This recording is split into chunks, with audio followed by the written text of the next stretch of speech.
Here at Be Freaking Awesome, we believe that life is too short to be anything less than extraordinary. Join us as we explore what it means to live authentically, grow continuously, and have a blast while doing it. Let's get started. Welcome everyone to this week's episode. We are going to be jumping in on a conversation maybe gets a little touchy, maybe a little controversial. Some of our hot takes, if you will, on condoning behavior in others, allowing other people to live their life, do what they're going to do, holding boundaries, all of those things. We have some thoughts, we have some experiences, some hard-earned truths, and we really want to unpack that today, in part for our own benefit, but also to help you guys and maybe share some thoughts that could be helpful as you are going about your journey. Angela, why don't you kick us off? I have for many, many years, I've used a metaphor, and I will unpack all the way the metaphor. Sammy fusses at me sometimes when I unpack the metaphor.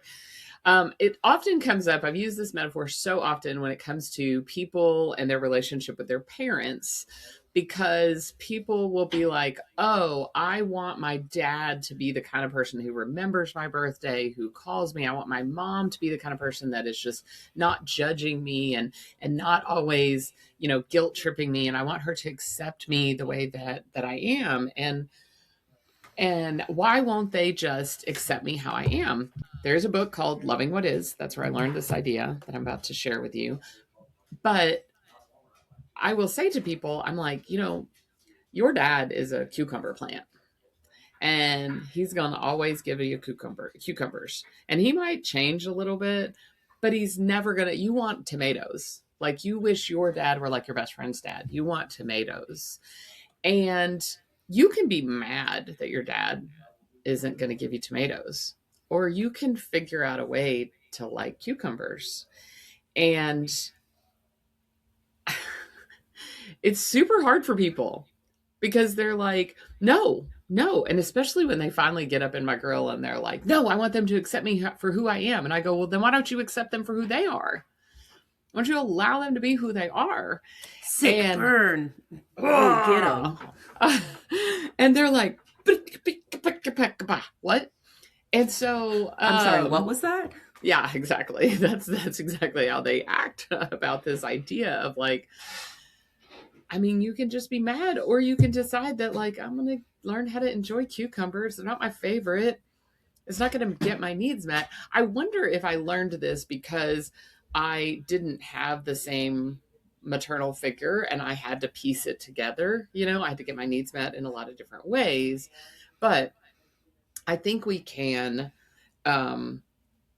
this idea of allowing versus condoning came up because I was explaining this idea and somebody's like, yes, but if I do not call them out on their crap, then I am condoning their behavior.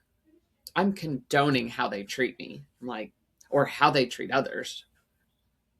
Let me ask you this. When you call them out on their behavior, is it working to improve? Does it make a change? Do they suddenly get more tomato-like for you? No, it doesn't. And so this is a complicated little ball of yarn. It is. And the metaphor is not perfect. We're going to acknowledge that because people are capable of growth. And we're not denying that their cucumbers turn into pickles, and that's a different thing. And you know what I mean? There's some nuance that like we're not all plants, and we do have some growth within us. And I have a lot of thoughts in a lot of different directions. I'm going to stick with the condoning for a moment. And we're going to come back to allowing.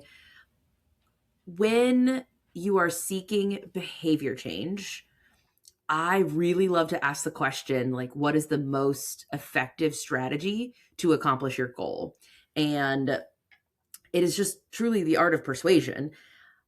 I find this when I have conversations with people about politics, even, that they're like, no, I have to make sure that they know I think their opinion is wrong and my opinion is right and blah, blah, blah. I'm like, I hear you.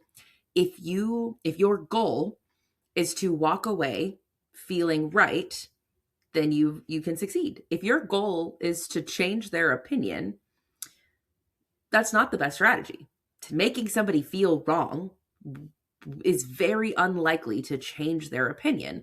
And that's just the science of persuading people. So if you're trying to persuade someone, maybe yelling at them for behaving in this way or making sure that they know you don't condone their behavior, that might not actually be the way to get behavior change. You know what's funny is that sometimes people don't even yell at them, but they're like, "Oh, I'm just gonna like give them the silent treatment and act grumpy around them." And I'm like, "Okay, well that's yeah, you can do that." And I certainly want to encourage people like there have been times in my life where I had to decide whether or not I was going to be in relationship with the cucumber plant. Like it because there comes a point where it's like if the relationship is not just like you're not giving me what I want, but you are actively hurting me. Mm-hmm. I've asked you to stop hurting me, and that's boundaries. You Mm-hmm. say, "Hi, I'm not going to let you talk to me this way. If you talk to me this way, then this is going to be the consequence." Mm-hmm. That's not that's actually I don't care about you being a different person. I'm going to put up my boundary and you're not going to talk to me in that way, or I'm going to remove myself from the situation. So I don't want anybody to hear that I think that you should allow your parents or your family members or anybody, your boss or anybody in your life to just treat you poorly and, oh, they're a cucumber plant. That's not what I'm saying. I'm saying that when they're not doing being who you want them to be. Right. That's the nuance. Let's be clear here. The Please do not hear nuance me. is not accepting toxic behavior. That's And 100% right. I think that that is where this gets to be a hard conversation sometimes, because there is a ton of nuance. There is this idea and this concept of like there is a too much, and I would still argue that allowing them to be who they're going to be, and Yeah. deciding like they're not going to change, therefore the only thing I have control over is my own behavior and my own Yes. actions, and Yep. I cannot change their actions, and I can only change how I respond and interact with them. Yeah. That still is true. And that could be, I'm going to show up to my mother-in-law's house because I know that she's really great to my kids and it's good to them, but I don't have a good relationship with her. So I'm going to lower my expectations for what I might get. I'm going to not show up to my mother-in-law's house because the behavior is toxic and she is actively trying to undermine, like, I don't know, whatever it might be. You decide how you're going to show up. It does not necessarily always mean that you get to change other people, Right. and deciding how you're going to show up also doesn't mean that I like innately approve of everything that you're doing. That That's I exactly don't. right. It's an odd thing to me, and maybe just because I've been raised by you and this is how we view the world, that like other people are allowed to do what they want to do. I don't have to accept it. I don't have to engage with it. But it doesn't necessarily mean that that's what I would choose for my own life. I had someone, I was lamenting this idea to someone, and they gave me a very kind of poignant visual.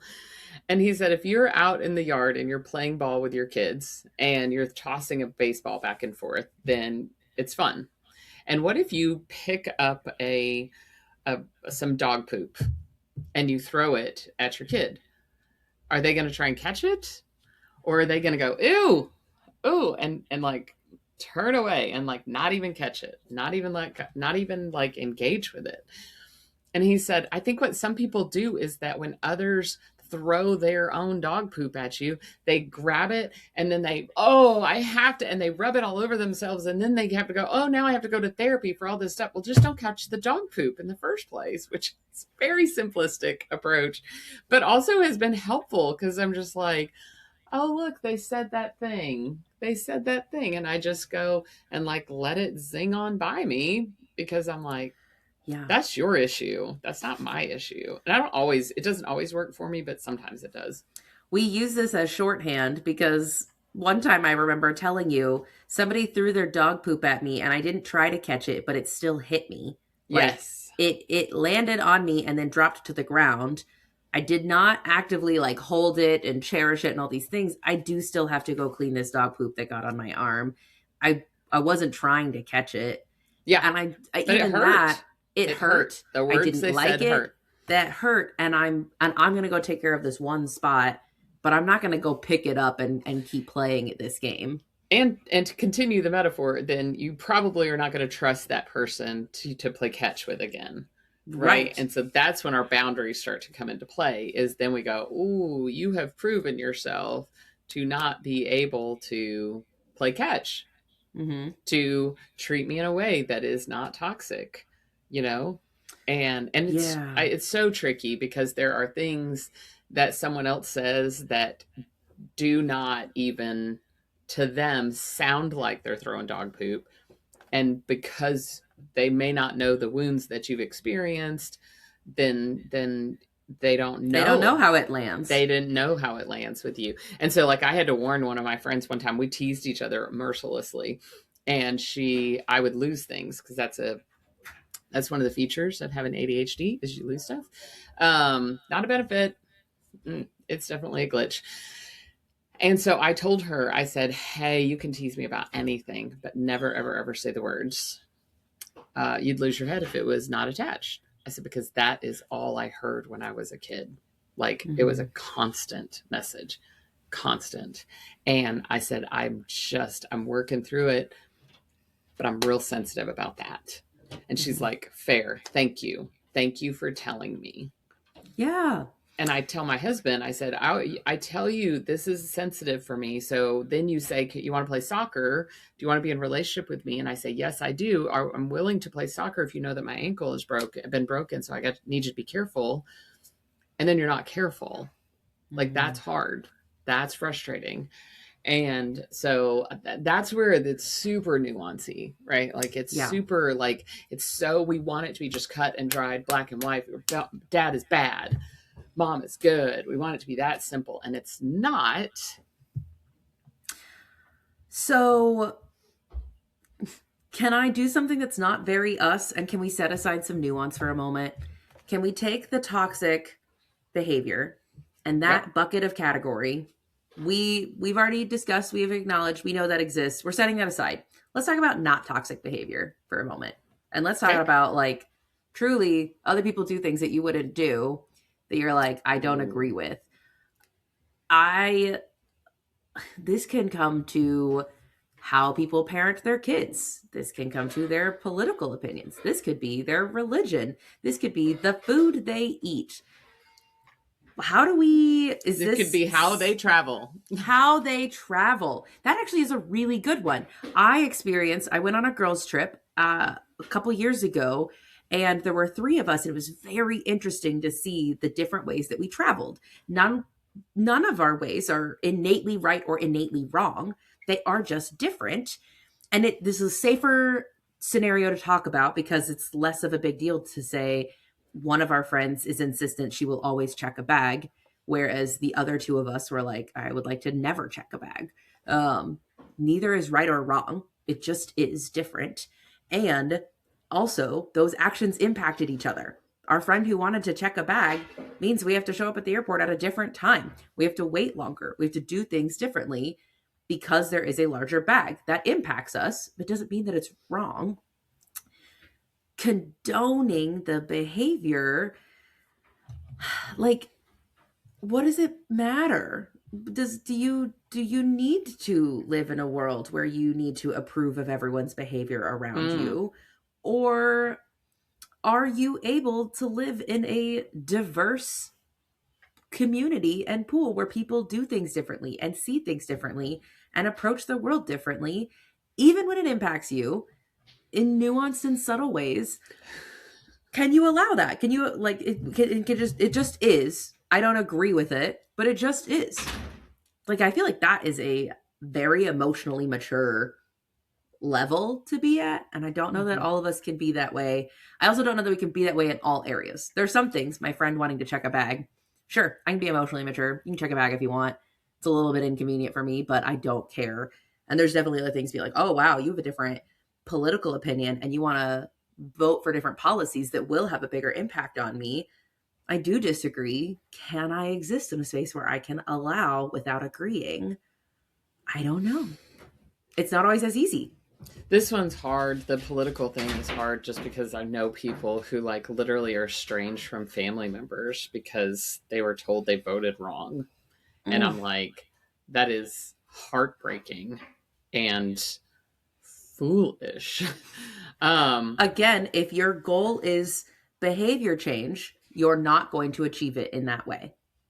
I say it's foolish. I also, if we can agree to disagree and not be constant, but like I actually heard somebody that said, if someone voted for this person, I just Mm-hmm. can't respect them.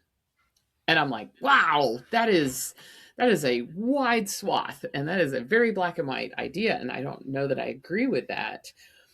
And even if, upon challenge, like, well, you'll never be able to influence them if you're not going to be willing to be in relationship with them. And then there's people who are like, no, this person voted for them and they constantly are telling me I'm wrong because I didn't, and they're constantly trying to prove that they're right, and they're trying to defend policies that I just can't, make me sick to my stomach, and I can't. And I that you got to take care of yourself. You And have to take that care of is your different psychological than safety. this individual has proven to be an unsafe person for me Yep. versus all people who have purple Yes. hair are unsafe. Yes. Thank you for that nuance. Yes, because just because they voted for somebody. What's funny is that I was like, well, at one point in my life, I did vote for that person, and it's like, what? And I'm like, yeah, well, I mean, yeah, it made sense at the time. And so that's the thing is like just this broad reaching. If you check with this box, then you cannot be in relationship with me versus you are unsafe. I cannot Yep. be in relationship with you. Yeah. And I think that that makes a lot of sense. And do I don't I don't condone somebody's behavior just because I'm in relationship with them. I also see this a lot if we're talking about politics and religion. I see this within church, and there are some people who are like, Sammy, you are not allowed to be friends with people who are, quote, sinners. And I want to respond, every single one of us is a sinner. So am I not allowed to have friends? Because at the end of the day, that's what they got Jesus for, is that he was a friend of sinners. And pretty sure that that makes all of us. And so there's sometimes though where I'm like, I get real fiery at people within my circle, judging people outside of my circle. I'm like, nope, I would like to check the people in my own group right now to be like, no, this is not okay. I am allowed to be in relationship with people. And again, my goal is persuasion and influence. If that is my goal, which I would say is not actually my goal with all of my relationships, No, like that's not my goal. I just want to be somebody's friend. I just I love want to be them. somebody's friend, and I also love being friends with people that don't think like me because then I can I have like a love really that. healthy dialogue and learn things. Like I just don't want to be in an echo chamber. I like being No. around people that are different than me, that have different. And it's funny because I'll be in like similar subculture. Like, oh, we all like podcasting. Oh, we all like America. We all like We can Spain. all Whatever it find is. a common ground of whatever it is that we like. And that's cool. That's what we talk about, how to Mm-hmm. make friends. And you're probably not going to find somebody who has your exact same life experience, ideological background, favorite color, favorite food, everything. And Does I'm gonna call myself out because there was someone who um, I met for the first time, and based on the people that they thought were awesome, I was like, I don't want to deepen this friendship. mm, And I was like, I'm not interested. And even I like found their card after the conference, and I was like, nope, not friending them on LinkedIn because I fascinating. just am like, no, I have enough people that I'm already friends with that I have to navigate our differences of how we see the world. That I don't need more friends like that. Anyway, I also think that that does not mean that you are like, I am not going to be friends with them because I need them to know that I don't condone their behavior or their opinions on things. Yep. Like, it's like, no, I actually have only I so am many. allowing you to be who you are. Yep. And I only have so many marbles in a day to give out, and I can choose how I distribute those marbles. And I'm going to allow you to be that. That doesn't mean that I condone, don't condone. I actually, it means I'm allowed to have no opinion. Maybe this is really an episode about judgment. Is that what this is? Like, It might be. Yeah, because it's funny. There was somebody else that, based on their business card, I had put them in a bucket. And then they reached out because we swapped business cards. And then I was like, okay, well, I can do a 15-minute meet and greet. And we did a 15-minute meet and greet. And I was like, I bucketed you wrong. Like, oh, here, I'm glad we talked. The other person, it was because of what they said that, like, oh, I learned about them. Anyway, it's really fascinating to have this conversation after we had a lot of opportunity to meet a lot of different people. And how maybe it is judgment, maybe it is because our brains just naturally like, oh, we have to scan for safety, and that's okay. and that is okay. And I think to tie it back, our main thing that we want you to take away is that maybe this is controversial. I'm going to try it out and then we'll see if this is actually my thing that I want you to take away. Even if you judge someone, even if you make a judgment about someone, it is not your obligation to let them know your judgment of them.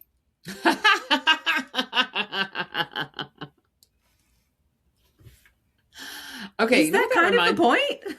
You know what that reminds me of is that we were at the opening little networking thing at this conference, and this person said, oh, I'm teaching about this. And I'm like, oh, I won't be attending. And Sammy's like, you don't have to tell them. So I think it is something that you believe. And he goes, no, I'm cool. It's cool. It's not something she needs right now. Anyway.